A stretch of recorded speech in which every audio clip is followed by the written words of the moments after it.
Sa iba pang balita, humarap na sa PNP-CIDG si resigned Ateneo de Manila University Head Coach Tab Baldwin.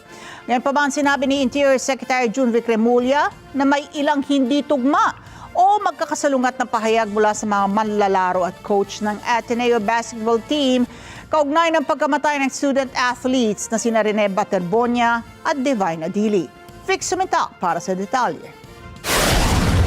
Sumipot na sa Philippine National Police Criminal Investigation and Detection Group o PNP-CIDG sa Campo Crame si resigned Ateneo de Manila University Basketball Team Head Coach Tab Baldwin para imbestigahan sa pagkamatay ng dalawang player na sina Rene Baterbonia at Divine Adili na nalunod sa beach resort sa Dipakulaw, Aurora.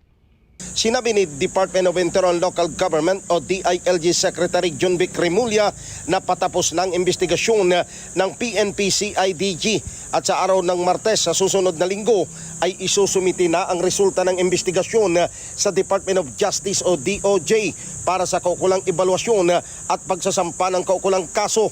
Ayon kay Remulla, naging maayos naman ang fact-finding investigation ng PNP-CIDG sa kaso ng pagkamatay ng dalawang players dahil walang reklamo ang mga magulang at mga dati at aktibong players ng Ateneo basketball team maging ang mga top officials ng paaralan. We are still gathering the facts. They have been okay naman ang treatment sa kanila. Tinanong ko sa lahat ng mga magulang at saka abogado kung merong aggressive line of questioning, kung meron silang they felt comfortable. Lahat ng players naman nag-agree na very fair ang proceedings.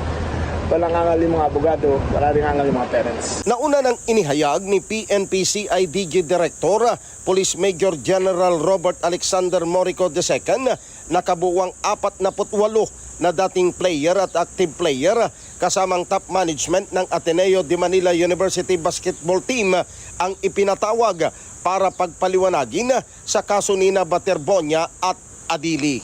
Vic Sumintak para sa Mata ng Agila, matatag, matapang, matapat.